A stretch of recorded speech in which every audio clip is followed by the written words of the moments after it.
phone is hilarious. So good morning. Morning. Okay. One sec here. So, you know, George, I want you to know you've got the white shoes. You just need the powder blue suit. So in honor of George's appearance, I got the George video. Here we go. George Sandler Stoville Toilet. I'm gonna give away a secret, everybody. I'm gonna let the cat in the bag. I'm gonna show you my ace out of my sleeve. There it is. Are you ready for this? My special gentlemen are in the way west, in the wild west. My man Jeff, the Auto Hub Show people. These gentlemen are all about the customer experience. They're all about mentors. They're one of my mentors, people. Gentlemen, Ian, Jeff, you're truly one of my mentors. You're mentors to me and hundreds of people across the car business, from the East Coast, the West Coast, the North Pole, the South Pole. You show all the way from Greece. Gentlemen, you're looking for the best of the best in the car business. You're looking for the best show in the business. The Auto Hub Show. The man Ian, the man Jeff. One man, one place. George Sandler, Stoville Toilet. Thanks, George.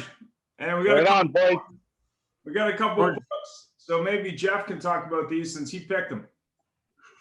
Well, figuring today the topic is old dogs versus young guns, and what a great time, but to come up with some very interesting old books, which is the best ever book of car salesman jokes, which any of us in the business would quite find very funny, because of course it's always fun to poke fun at ourselves. And how to sell anything to anybody from Joe Girard. Well, there couldn't be anything more old school than that. And of course, my favorite is Crazy Stuff Car Dealers Do by Max Zenan, who's been on here before. The author of The Perfect Dealership. Some very good stuff there to read. And so we have here our disclaimer, because of course we just ran a video which isn't entirely politically correct. So the things that come on here, of course, we just make sure that aren't necessarily our views. It's purely for entertainment. And the views of our guests are their views and not necessarily our views.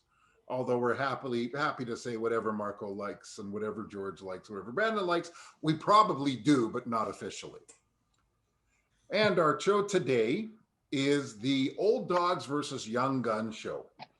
And so we have with us two young guns and one old dog as a guest, but he's not really that old. And then myself is a really old dog, and Ian, who's somewhere in between. So without further ado, I'll introduce our guests and thank everybody for joining us, by the way. The youngest one here is Brandon Smith, new father, a sales manager from Steele Chev GM in Dartmouth, Nova Scotia. Brandon, tell us a little bit about yourself. Thank you there, Jeff. So yes, I am a new father again. My wife just gave birth to another daughter. Her name's Everly, and she is a sleep terrorist. So that is excellent. She's a lot of fun though. It's nice to be back in the store. I work at Steele Chevrolet Buick GMC Cadillac in Dartmouth, Nova Scotia, as you said.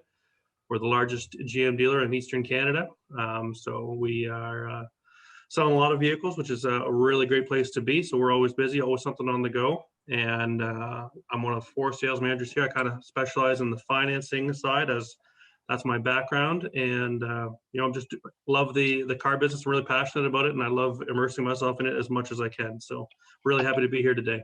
Great, thank you for joining us. It's very funny, us out here on the West Coast. Eastern Canada starts at the Manitoba-Ontario border. So, and speaking of the Ontario-Manitoba border, another young gun is Marco Mantenuto from Mercedes-Benz Canada, hopefully in Maple, Ontario. And thanks for joining us, Marco. Tell us a little bit more about yourself. What's going on, everybody? Hey, Marco, morning. Good morning, George. I would scream your name right now, but there's people around, so I can't. But no problem. So yeah, I've been in the industry since I was since right out of high school, and yeah, I've been working my way up the ranks, then back down the ranks, and everywhere in between. So yeah. Terrific. Thank you so much. We appreciate you joining us. Marco joined us a little while before, and I guess in the Mercedes world, you can't really yell out the Marco Martinudo, Mercedes-Benz. Although I must admit, having spent some time in the luxury world, it ain't as stuffy as all people believe. So, and finally, last but certainly not least, is our friend coming to us today from Stouffville, Ontario, is George Saraglu. Thank you, George. I don't think you have to tell anybody much, but say hello, introduce yourself, please. Morning, gentlemen. How you doing? It's nice to be back on the show. There's we a got lady some present. new faces. Brandon, welcome aboard, man, and congratulations on your newborn. That's fantastic. That's exciting. I want to say a special thank you to Marco. Gentlemen, you guys don't know this, but Marco actually sent me one of his close personal friends, sold him a 4Runner. So because of the fact you guys kind of brought us together on this show, Marco was kind enough to refer me one of his best friends. And Marco, thank you very much for that. That's awesome. Do we get a bird dog? Thank you, George. Yeah, my love right here. My forever love. So yeah, it's great to be back on the show. I think I hear nothing but good things from many people about what you guys are doing, and keep up the good work. And I'm happy to be on again. Fantastic. Well, we really appreciate you joining us, and thank you for joining us. Thanks for the support. We love the video. We probably overplayed it, but thank you again. Thanks everybody for joining us and our viewers. And I would be remiss to not share the fact today is International Women's Day. So nice. We have to be, we can't be old dogs, and we shouldn't be, but we've got to recognize that. And of course, the whole point today is old dogs versus young guns.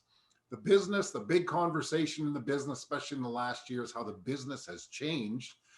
And people like myself and George, who's been around a little bit longer, John Latka, of course, who's probably not been around as long as me because he's way younger.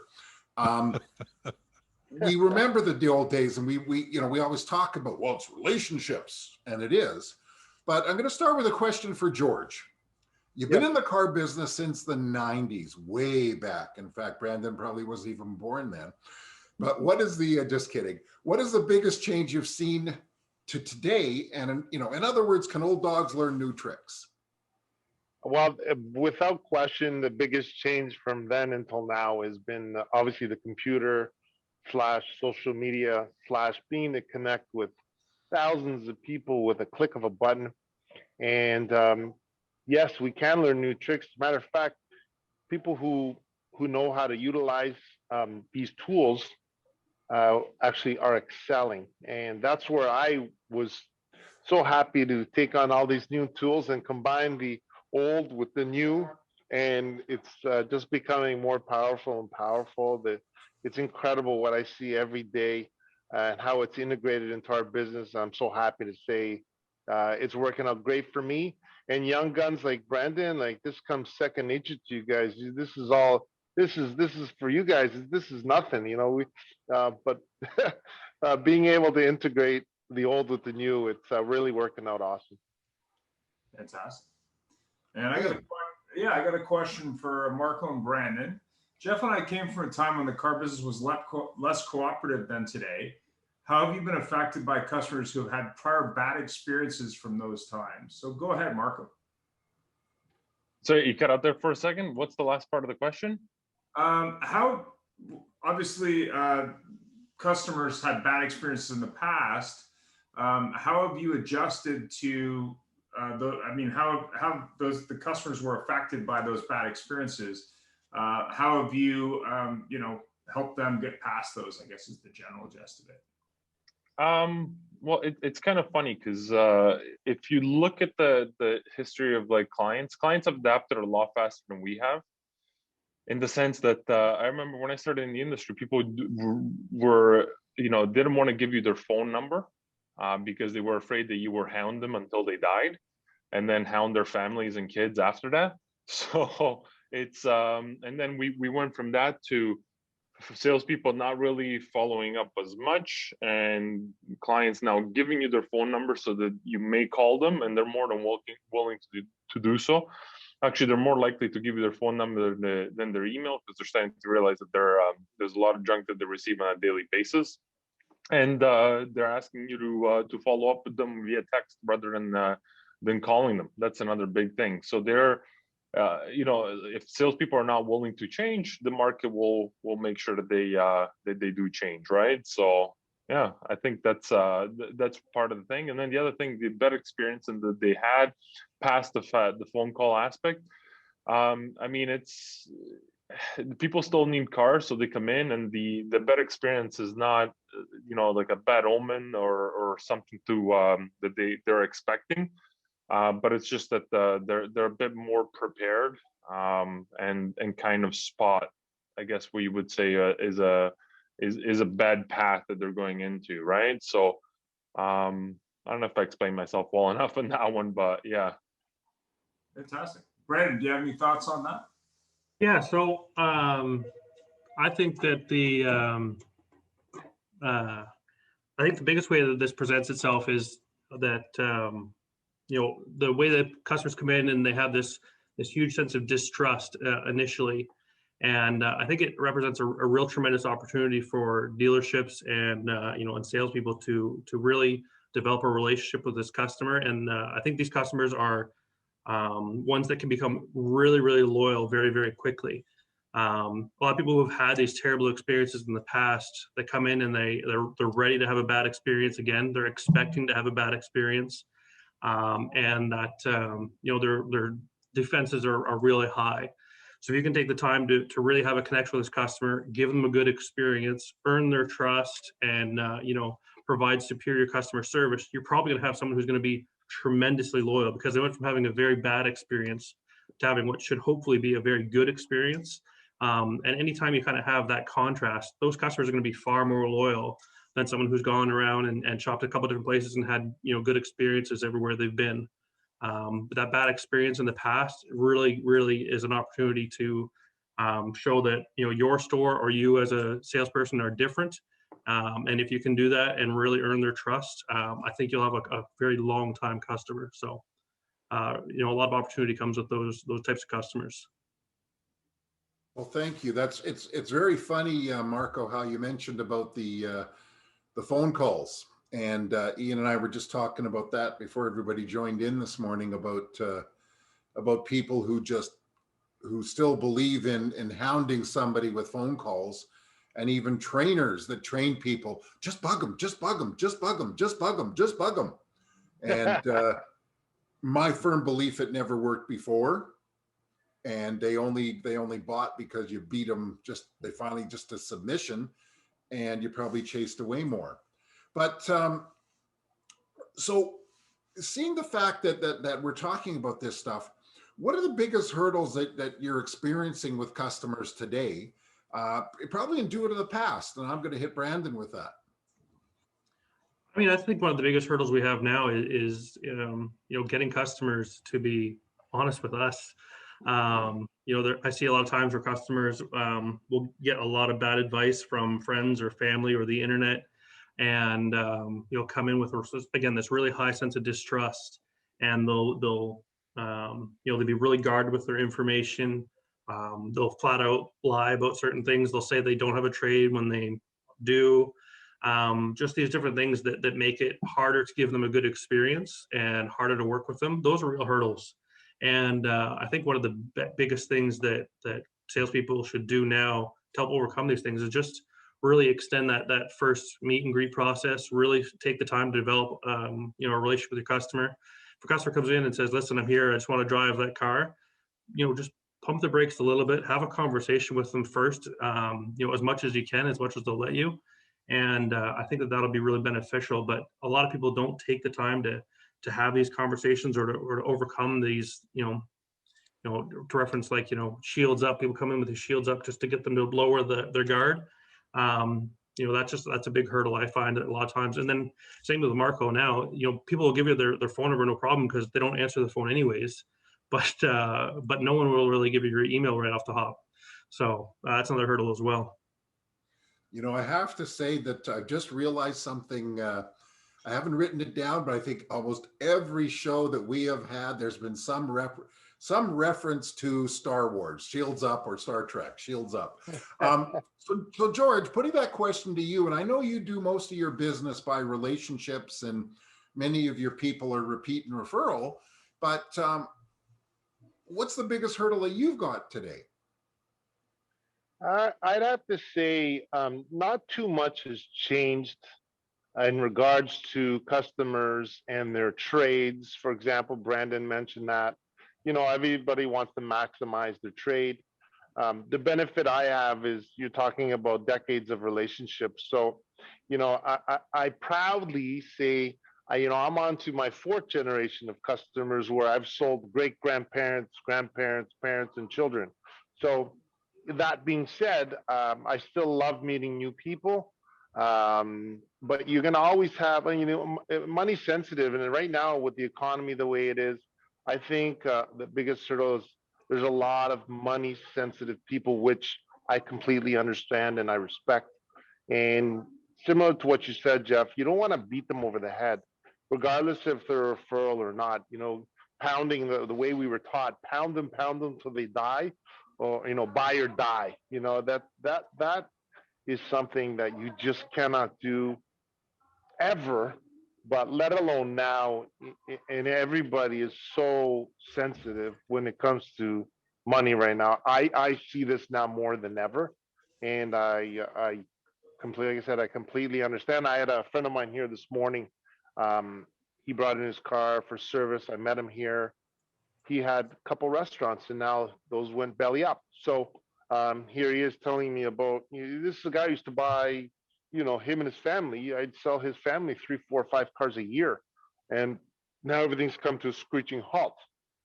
So it's definitely a challenging time in our business. Like I said, my base of customers is always coming and going, and whether it's in service or sales, to me, it's always coming, it's always flowing. For some of the younger guys, I see it. It's a challenge for them, no question. Yeah, and it's funny. They've always made bulletproof cars. Their business has always been bulletproof. I spent time in the Toyota world, and I was amazed at just how, I don't want to say easy, because I don't want to bring down anything of what you do, because what you do it isn't easy and you do it well. But even Toyota is experiencing difficulty these days in the change of business. Yep. Another thing is, and I don't know if the other guys are experiencing in their brand, but our actual supply, is actually lower than it's ever been. I'm sure everybody, I see Brandon shaking his head. I don't know about Marco and the rest of the guys, but I'm selling a car. Like this morning, I sold a RAV4 Prime that's not coming for a year. I sold, selling Tundras, Siennas, Tacomas that are 2, 3, 4, 5 months waiting, 6 months waiting. That is also another challenge when I have to look at the customer and say, yeah, today is March, but you're not picking it up till August, September. So, by then it could be 21, it could be 22. That's another area where we're struggling a little bit, is the amount of inventory. It's very challenging. Yeah, well, it reminds me of, sorry, go ahead, Brandon. Honestly, that's a really good point. When I started at our store here, we had 331 trucks on our lot my first day here. And I think since about probably August, I don't think we've gotten above 50. So inventory has been a consistent issue, and projecting forward, it's not getting any better. That's correct. It's not. And I was talking with the owner of the dealership, and that's a big concern. He's like, try and getting the inventory from Toyota when it's super, super tight. That's a big challenge for 2021 on the new car side. I read an article today in Automotive News. I don't know if anybody I don't know how many people remember because it's borderline old dog, but 2011 when the tsunami hit Japan after the earthquake, and this this giant semiconductor plant got wiped out, and it Yep. provided the world with the vast majority of their semiconductors. And we're in the middle of a problem with chips right now. And there was an earthquake in Japan in February, but nobody heard about it, and they didn't make their changes. But I have a question for you, George, from our friend Scott Wayne, which is, it says, if you're considered an old dog, what would you say to a young gun about the opportunity to build a client base like you've been able to do through multiple generations, rather than chasing the dollar and jumping around store to store? Yeah, you definitely. I'm a firm believer if you're gonna take this on as in a career, and I love seeing young guys come into this business and making a career of it. I'm the first one to welcome them aboard, work with them, help them, and make them understand that it takes time. And a lot of these younger guys, time is difficult for them because they're not used to that being patient. They want everything and they want it now, whereas, when we got back into the business way back, we understood that, yeah, this is going to take 5, 10, 15, a lifetime. That was just understood. And the newer generation, they need to be a little bit more patient, and they need to kind of slow it down a little bit, as hard as it is for them. A few years ago, I had to take a course on how to communicate with millennials. Like, it was that much of a disconnect. And I had to take an online course to learn, because when I thought I was getting through to millennials, I was a manager for 21 years, managing the biggest dealerships in the country. What I thought I was getting through to somebody, to the young guns, I wasn't. And it became frustrating until I finally said, you know what, I need to learn how to better communicate with the younger guys. And it made a world of a difference. Are we really that difficult to talk to? It's one thing to talk, but it's one thing when you're giving direction, being in a managerial role, and you got to give direction. When I thought I was getting through, um, yeah, it wasn't happening. And I thought, am I saying something wrong? Am I doing something wrong here?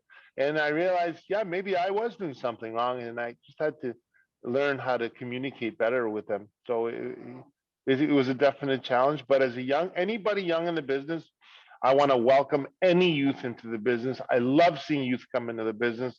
But my number one thing is just please be patient. It's not going to happen in a month, in 6 months, a year, 3 years. Give yourself some time and commit yourself to the business, because it's been a phenomenal business. The business is a great business. It's an incredible industry. It's so vast, and just give it some time. So in other words, George, you're telling us you took a course so you could become woke. Yeah, that's right. And I just got poor Marco's been sitting there. You haven't asked the question, but before we hit Marco on this same question, a comment from Jay here is patience is a virtue in this business. It's so true. And young guys need to recognize that the automotive business is a career. And he said, well said, George, from seasoned dog Jay Barron. Marco, thanks, Jay. Hello. What is the biggest hurdle you're experiencing with customers today? Biggest hurdle I'm experiencing with customers is the amount of information they walk in with. They do a lot of research online. They do a lot of detailed research about certain things, and that's not a bad thing because it makes my job easier. But at the same time, when they over research something and they come in with the wrong information, it's a bit challenging to break down that house and rebuild it from the ground up, because they come in with with their building price. They go online, they look at all the info, and they miss that maybe a package that they could have gone without getting a sport package or something else is not information that's online. So we have to go through it. Also, hand in hand with the shortage of cars, a lot of we've seen a shortage of car, but even worse is the fact that they're taking bits and pieces of cars out of them. Like, for example, massage seats, rear suspension have been a challenge for us. So a lot of the cars that are going to be coming in probably won't have either one of those things in the higher category. bigger cars like GLSs and GLEs. So, you know, you go online, you build your dream car, and all of a sudden I have to kind of break that dream and tell you, you know, this is not available, this is going to come in a year, yada, yada, yada. The other biggest challenge is the fact that manufacturer websites, and this is a frustration that I've had with every single manufacturer, are not accurate. You build and price this car, nobody reads the 3-paragraph disclosure at the bottom that tells you that this car does what you built doesn't really exist. Like it's a dream car. And then when they come in, I have to tell them that the car that they've built is actually, you know, $5, $6, $7, $8,000 more than what they were expecting, because they were looking at a zero money down, but they didn't realize that the building price doesn't include taxes, doesn't factors in the freight and PDI up front and all those things. So that's a challenge I've had with every single company I've ever worked for.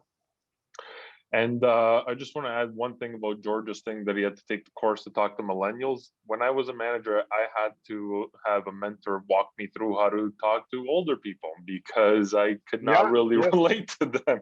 You know, when you have and this is out of pure coincidence, but when you have a 40-year-old Greek guy, which I did, who came straight from the motherland, and who's got 4 kids, and you know, and I'm talking to him like as aggressively or as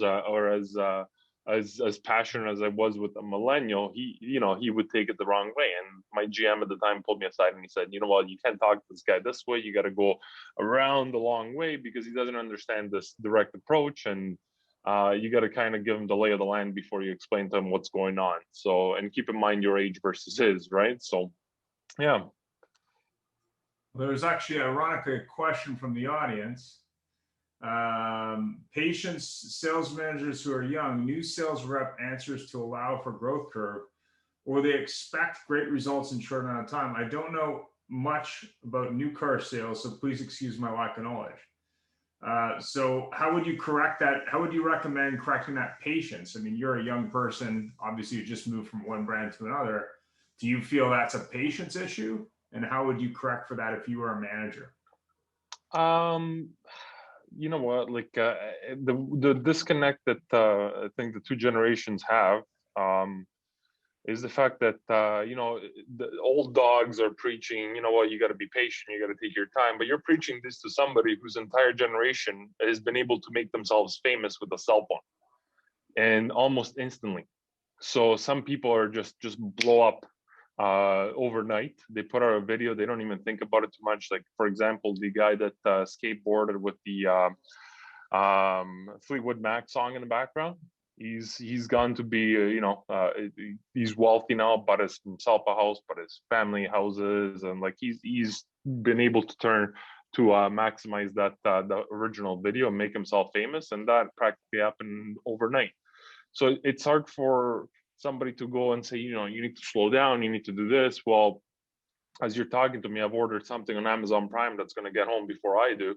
And we're in a world that moves so fast that the preaching patient is not, you know, patient. Maybe we should switch the focus. Instead of patient, you should give younger salespeople like targets and pathways. So by this point, you should have this many people, or you should be able to sell this many cars, and by this point you should be able to sell this many more cars, and so forth.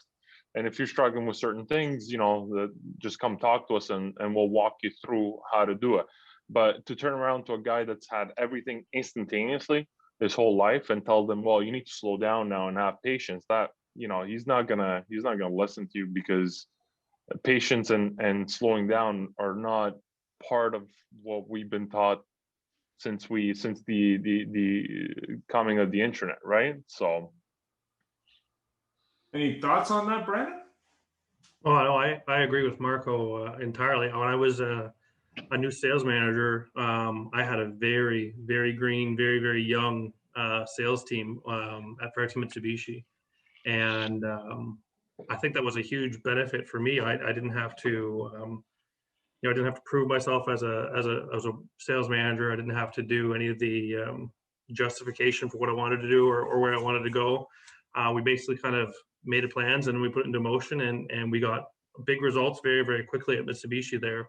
We were able to grow our market share for a very small brand in a relatively small city very quickly. I think in my first year, I think we grew our market share by like 6% in the city, which was fantastic. And I think the only reason we did that is that we were young, we were hungry, we just wanted it, and we wanted it now, and we just kept pushing. So I think that was something that the young guys, they don't have the patience. They want it. They do want it now, and they'll work hard to get it. They'll get it now. So I don't think you need to preach patience or ask them to slow down. Just let their enthusiasm and let their desire to succeed motivate them, push them, point them in the right direction, let them accomplish what they can accomplish. Great thoughts. Yeah, can I jump in? Here. Sorry. So no, I was just going to say, as far as the patients go, it's for me, when I originally asked George that question, it wasn't the patience in having them just slow down and not utilize the tools that are available to get out there and crush it and to grow their client base, but the patience to actually stay in one spot and not to go to this store, to that store, to this store, to this store, because we don't even ever have the ability to build an actual client base because we've left 3 of them behind in the last 3 years. Can I let me jump into that one, because so the culture is everything when it comes to that. What I mean by that is a young person will not make a move based on the money if you create the right culture. What do I mean by that is I built a sales team at my old Nissan store, and they're all still there. And these are very highly skilled individuals who have, if they knew what they could make somewhere else, doing what they're doing there, I don't know if they would still leave. Probably some of them do know what they could make somewhere else, but I did too good of a job putting them together to the point where if I ever needed one of them to come and join me at another dealership, they probably wouldn't, because they get along with each other really, really well. They like the store that they're working for, and the store is actively doing things that to keep them together, like go-kart nights when things were open, or like go out for dinner, small tokens of appreciation where they're going to think about it twice before they leave. So a millennial or a younger person will leave your organization for a few different reasons. First and foremost, they're not getting the support that they need. So basically, if they keep hitting the same unmovable object, eventually they're going to leave. They're going to get fed up and leave. And then number two, it's the wrong culture. So if they don't feel welcome, if they don't feel like they're being heard and so forth, or if they feel like things are moving slower for no reason than they should, they're going to leave. So part of the reason why I've left in the past years different operations, because I got to a point where I was giving up my personal life for the job, and that's just that was a big no-no for me. I did it for a long time to prove that I could do it consistently, but ultimately, when it came down to it, I said, okay, well, my health is starting to suffer now, because you guys can't take a simple step of hiring an extra lot attendant or whatever else. So see you later, right? Marco, that's awesome. That's awesome. Well said. That health, the work-life balance. The older I get, I'll tell you, I share the exact same feeling. Is that it's one thing I have realized now more than ever is the health, the work-life balance, that health. In the car business, typically guys who've been in the car business a long time, you have certain stereotypes. We're, not healthy. We don't eat right. We don't take care of ourselves. You got smoker's corner. You got all these things about typical stereotypes. And Red Bull. I've actually, hey, yeah, Red Bull, right? Ian, thanks. He's battling some sleep deprivation though. Yeah. So now take all that George just said and put it into perspective to somebody who spends 2-3 hours a day on Instagram, TikTok, and everything else, and sees the life of the mega rich or the life of people of their own age and what they're doing, and get to understand what they think, where they want to go, and what your operation is doing for them. So basically, these people, ultimately, if you dig down and you talk to the people that have left their operation, and you find commonalities on why they're leaving, You might have one of the answers there, but ideally is, I sit on Instagram, look at these people that are making themselves famous, they're rich, they're taking very simple steps, and then go back to your job where you don't have somebody to drive to licensing, or you don't have somebody doing your licensing or your deliveries, or your cars are messes and everything else, and eventually this all adds up and makes a decision for them. But they yeah, they expect an easier life, and whenever there are simple issues that can be corrected fairly easy, and we're stuck in our old ways, that's when they really start looking around, right? Well, that's a big Absolutely. problem in the car business. Looking on LinkedIn, which how we've all made connections, we celebrate people working, blowing their lives. Way to go, team. We crushed it at month end. We worked till midnight and the guys were in at 6 a.m. and everything else. And yay, look at what we did. And I have to hand it to you, Marco, because I came to that realization a lot later in the business than you did. So congratulations.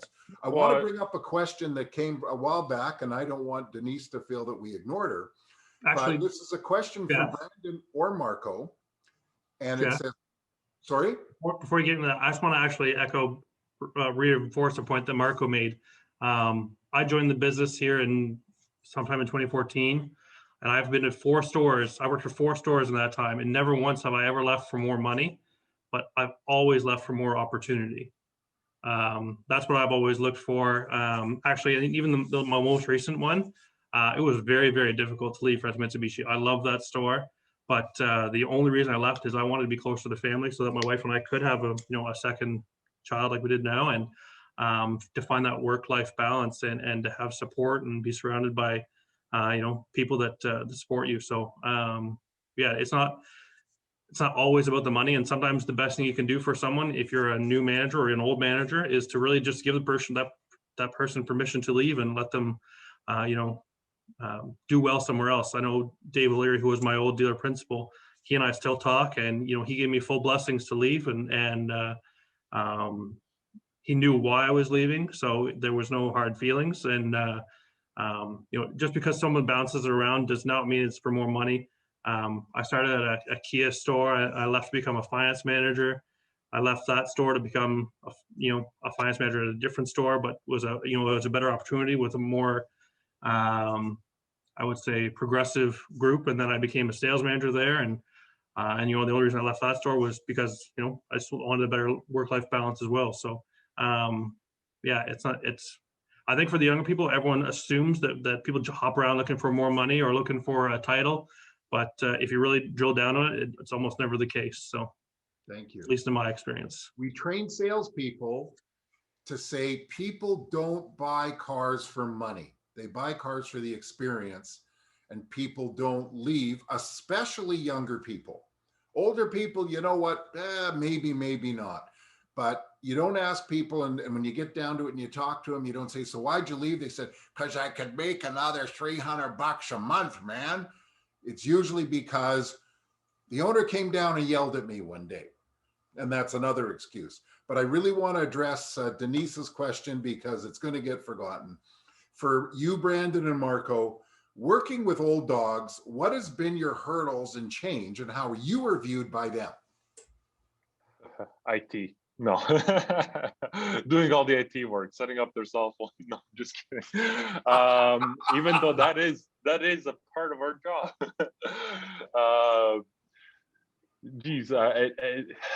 Really, it's the mentality of probably skating the floor and stealing clients and things like that. If somebody steal my clients, man, all the power to you. Take them. Like, that means that I didn't do a good enough job to keep them as my own clients. So that's proof. I'm gonna do a better job next time. The stories are hilarious. Like, I mean, the older the sales rep, the better the stories are, from throwing keys of trade-ins on the roof of the building to nights That's me. after work after hours, and all sorts of crazy stories. But I mean, ultimately, like, if my skills have been refined, in selling by listening to the old dogs. I would sit by the desk of the older sales reps that were successful, listening to what they were saying, and then take bits and pieces and put them as part of my script when I was talking to clients, and take it from there. But I think I've had more positive come out of listening to older guys than negative, and the trade-off was doing some IT work on the side. So, Brandon? I think for me, the biggest hurdle I've had, dealing with some of the old dogs in the industry is this idea that I have to prove myself or prove my abilities before I kind of earn their trust or respect. That was something I've kind of tackled that a few times. It always presents itself a little bit of a different way, but that is something I've noticed being a younger, and I have a bit of a baby face. Might not look it sometimes, but I'm actually 35 now.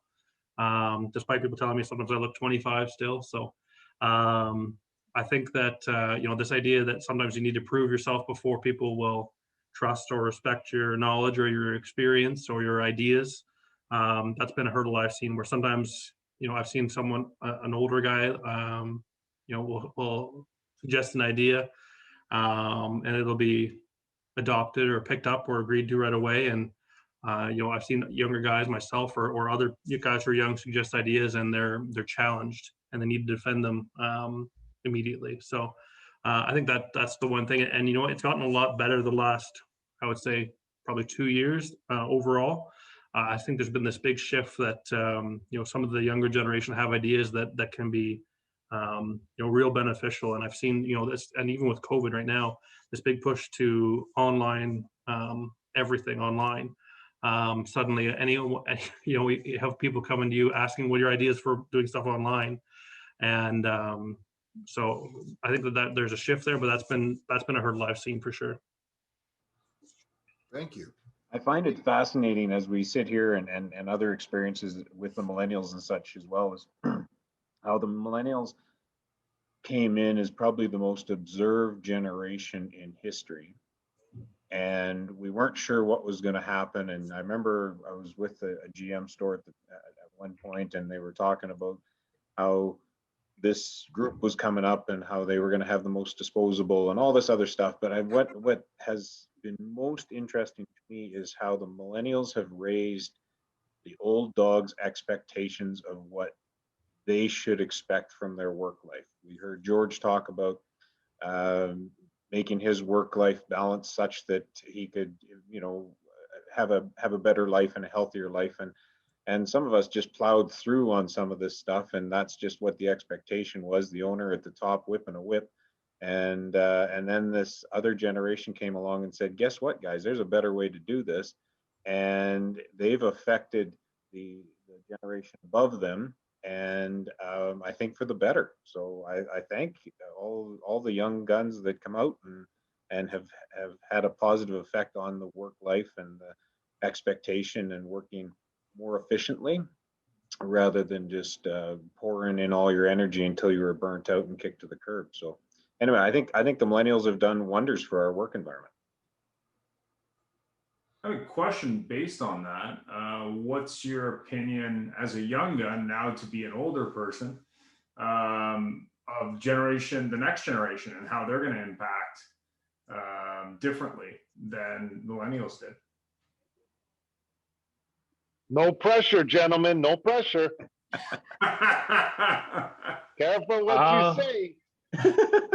Those damn kids. I mean, it's hard to say because it's I think, like, I'll make an example. When talking about the Nissan team that I was working with, it's they're not going to work for your money, they're going to work for you. So I think those were much younger, like they're I don't know, I don't remember which generation is, I'm lost, X, Y, Z, whatever, after the millennials, but that generation is going to work for you, not so much for your money.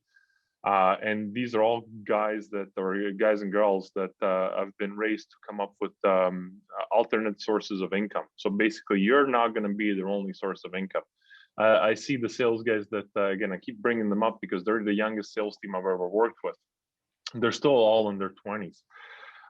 They need guidance. I got off the phone with one of them the other day, and I walked into Best Buy, I bought myself a laptop one day, and this kid that I was dealing with, who was just finished high school, was in college, was selling me an extended warranty. And he did it really well. I said no to him right off the bat, and then he's like, well, let me tell you why you should buy this warranty. And he went into the pitch, and he did a great job. And I said, what are you doing here? Come and sell cars. I ended up hiring him. I would meet with him on my days off and train him and teach him and get him ready for the role. And then eventually he got his OMVIC, and he started working with us. And he calls me the other day, and he's like, you know what you did to me that day at Best Buy completely changed my life, because I was going into marketing and you got me into the automotive industry. And I'm the only guys amongst my friend who has his own place, his own car, and is doing well for himself. All my friends are still living at home. They're still going to school, blah, blah, blah. And this is a kid that is now a sales guy. He's still going to school, and then he's got a side hustle as well. And then there is the guy that sits next to him, who does Twitch at night. So he streams himself playing video games, and he makes a healthy income. And he's the top sales rep at that Nissan store. So Wow. yeah, so they're going to come in, and they're not going to expect for you to fill up their bank account and be their only source of income. They're gonna figure out a way to maximize their time. So they see, I have this many hours during the day. How do I make a passive income while I'm at my day job that provides me with my benefits, a free car, and everything else? So that's the generation that we're going up into next. The biggest mistake that sales manager make, I think, in this industry, is everybody tosses words of like, we don't manage individual, we manage personalities, but nobody really goes into understanding that, in the sense of, if you understood if the first guy I've ever worked with understood my personality, I'd still be working for him. The Mazda store that I started at, if the guy understood that all he needed to do, and which I voiced to him, was to give me a Miata as a demo in the summer, that's all he had to do to keep me there, he would have understood that car, that convertible, meant a lot to me. I didn't care about the money. I wanted to drive a cool car. I was 20 years old. I wanted to drive a convertible, as silly as the Miata looks. That's all I cared about. And he ended up not giving it to me. And, I left a month after, and I walked across the street, and I started a VW store. So it goes from there, right? But that's the next generation. It's not all about the money. You got to keep in mind that the personalities you're going to be managing are not only absolutely devoted to you, they're probably going to be doing something on the side. And yeah, I think that there's a lot of other things too, and there's things like somebody having the ability to take a month off and potentially go to Thailand and really explore who they are, come back, and be very, very aware and be involved in some of the social causes that the dealership's involved in. So it's not just where the dealership writes a check to their normal friend that has a charity that does whatever. The younger generation really, if rescued pets are a big thing in their life, they want to be able to commit some time. They want to donate $5 for every car they sell to that charity. They really want to be involved, because this is kind of one of the first generations that have really owned that part of it. And so those are big dynamics as well. So if you're a dealership and you're an old dog in a position of some power, and you can actually say to the young millennial coming in, well, here's what we'll do. You pick your charity. We donate $5 from every car you sell to your charity. Every 4 years, you can take a month off at a time, and you start putting some of these things together for this, the next generation after millennial, and they really see an attractiveness to it, and it's important. It should have been important to us. Yeah. It's a very good point you made there, Barry, because I came from a time when the dealer principal or the manager would say, well, wait a minute, you got time to donate to the rescue animals? You should have been on the phone calling people. Right. While they said, but by the way, I'm going home because I just got a boat. Yeah. And it's on the part statement.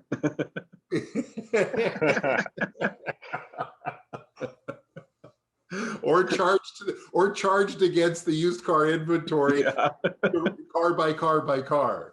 right. Sorry, guys. I think we cut off our questions there, Ian. Yeah, well, I was just going to ask if Brandon had any thoughts there on that. Yeah, no, I think it's similar to what Marco was saying. I think the you really just got to equip them for success, and I don't think we hire people to tell them exactly what to do. You kind of hire them and let them tell you what they need to succeed, right? So some of the coaching I've done with some younger guys has been completely removed from the car industry itself. Sometimes it's I've helped guys negotiate a mortgage or buy a house. I help some guys with investment stuff on how to set up things and how to manage personal finances. So sometimes that's the stuff that's distracting them and keeping them from being successful at work. And when I know as a sales manager, I ask, what can I do to help you today? That doesn't just mean I don't need to make you help you make a phone call. It's whatever I can do, right? So I think these younger generation, they're confident, and they're pretty self-aware. They're very, very motivated, and they do have this I think there's a big desire to really prove themselves. I'm not sure why. That's just been something I've seen a lot from some of the younger guys that I've hired. There's this driving need to prove themselves and prove their worth. And I think you hire them and you point them in the right direction and you let them go. And I've been pleasantly surprised by a lot of the guys that I've hired that have this desire to prove themselves, and they're real hard workers, and they'll go. And it's less about telling them what they need to do and just helping them when they need the help. So fantastic. Thanks for that. I don't know if George had any thoughts. I got a lot of thoughts. I mean, I remember being, a teenager in the business and getting beaten over the head a few times from a few people. There was no human resources. There was no rules. There was just fly off the seat of your pants and get the job done. And if you didn't work out, work harder and work more hours. And a lot's changed. At the end of the day, I mean, it is in the individual. It doesn't matter how old or young they are. I guarantee you, Brandon is as a hustler. He's a go-getter, and Marco as well. That I have no question. And being young is great, and exploring is great, and mentorship is probably the most important thing as a young fellow. If you're lucky enough to find that right person, that right mentor, who actually genuinely cares and wants to give you a small tip of the day or something that's going to be everlasting. Or I'm sure we all have mentors, and we remember some of our mentors at any given age, whether it was a teacher, a family member, a co-worker, a boss, or something of that matter. So kudos to you, gentlemen, who take the time to sit down and take on that role, because at the end of the day, mentorship is very important, very important. And then I think we had one last question, but we're kind of out of time. So maybe just some final thoughts from everybody. You want to start, Jeff? Well, I think it was a great show, and guys, you give a great input. And the biggest thing that I take from you guys, Marco and Brandon, is this fact that you're committed to life as well as the business. And George created a not a countering viewpoint, but the fact is when he was younger, and I know when I was younger, the old thing was you got to work harder. And it seems now, well, not it seems, but now Brandon and Marco, it's called working smarter, even though this was a cliche we used. And it is a big deal. Life is a big deal. Any gentlemen, guests, comments? Brandon, George, Marco? The word work-life balance, I never even heard that word before until a few years ago. I didn't know what it meant. So didn't exist until a few years ago. Exactly. Well, I didn't even think that those words would be something you can even talk about in this business. But it's no different. Well, we're all in it to succeed, but at the same time, I mean, to succeed, you got to look after your health too, right? And everything around you that's important. So yeah, it's nice. It's refreshing. I think it's You know important what? to have that younger generation with you too, because they, from the first day of school, they've been sitting at tables, working collaboratively, working in teams, doing big projects together where we all sat in a line and weren't allowed to talk and weren't allowed to say anything. And you know, at a blink of a moment, if they have a question, they're on Google checking it out, researching and seeing what some company in Spain is doing. And like it's completely different than the way we learned to grow up and to get information. And so to have that that incredible thirst of knowledge and ability on your team is a real win. And I think, hats off to you guys. It sounds like, and Marco mentioned earlier, the environment, the culture, when you put your people first and they feel and know that you care about them, you're going to get more out of them. Right. Absolutely. It's like the hockey analogy, that goal scorer who hasn't scored in 15 games and they're squeezing the stick too tight. Right. If you're not supporting your people and they're not able to kind of, share their thoughts and feelings, and you're not helping them, negotiate that mortgage, or you're not, pulling them out of Best Buy, like those are the folks who are squeezing the stick too tight, and you're not going to get the best of your people. So hats off to you guys for, looking at your crews like that, because we need more of this in this industry. No question. You know what, George, you worked at Woodbridge Toyota, right? That's correct. Did you, so there was a guy because he worked at Woodbridge Toyota and I worked at Prima Mazda next door. And Yeah. there was a guy at Prima Mazda. I don't know if you've ever met him. His name was Akif. Yep. He's in his 60s at the time, I believe. And this guy had the life that I dreamed of. This guy would come in, work 6 months out of the year in the summer months, work at Prima Mazda, sell 150 cars. And then in the wintertime, he would take off to his home in Ecuador on the beach. And if there is ever a life I aspire to have, that's the one. I'll as a millennial, I'll work my tail off for 6 months out of the year so that I can enjoy the other 6, no problem, right? So one day, hopefully, I'll get to live his life. But yeah, that guy was probably the guy that put the target of where I want to end up. Hopefully one day. I don't want to not work. I want to work. I just also want to enjoy my life, right? Of course. You can join me in Greece, Marco. Don't worry. That's where I'm headed. Done. Well, with that, we'll end the show. We always try to end on the time. Thank you, everybody, for joining us. Our special thanks always go to Barry and John for being loyal there every week. And one day we'll send you a present other than our wonderful personalities. So thank you, everybody. Ian, anything else to say? No, great show. I really appreciate the different points of view. I've recently completed an MBA with a bunch of millennials in class and some from my generation. And it was very interesting to see sort of the different team dynamics, and echoed sort of what Marco was saying, but that definitely cuts both ways. I felt, and I had 2 other people in the class where one of was older than me, one was my generation. We felt that we weren't being respected in a lot of ways. And part of that was when we grew up, we were taught to respect our elders, no matter what they said. So part of it was our upbringing. So I think that's interesting as well, but I appreciate the thoughts. Great. With that, we'll end the show. Thank you all. Have a fabulous day. Thanks, everybody. And just remind all your friends to check us out on our podcasts and our website. Thank you again. Awesome. Great seeing you, gentlemen. Have a great day. Have a good one, everyone. Take care. Guys, just wanted to thank you all for attending. We know you're a busy day, and for all of you, out here, it's easier for us in the West Coast because it's the start of our day. And where you are, it's the middle of your day. So thank you so much. And gosh, your input was terrific.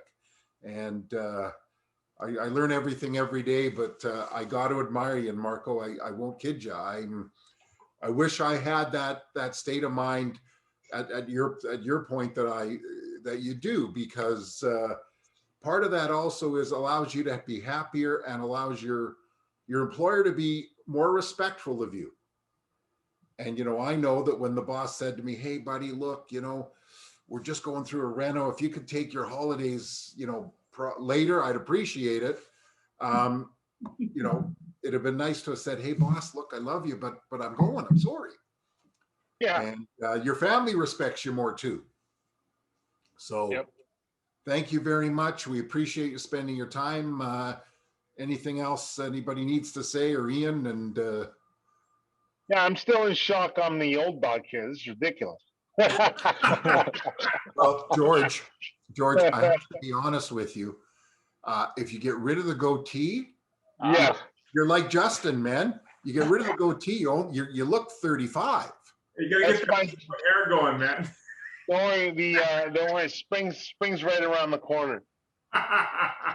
The only reason that I have this little scruff here is just to keep me from looking baby face and to cut back on the amount of skin that shows in my head.